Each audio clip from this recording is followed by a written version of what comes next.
le voisan in a pastor Reverend Truifel in China program ko trin nei fu se tu kai ni khom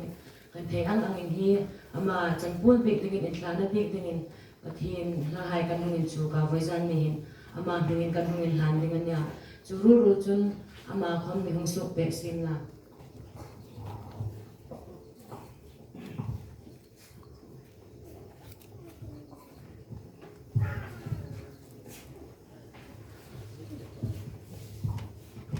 nang khom hi pathin rongbol na dingin injuk na insang lem na hai be sayin hi ting injuk ai fe ding ania chu achun kai ni khomin kan lom pui cha kan ngai na bok cha kan ngai na che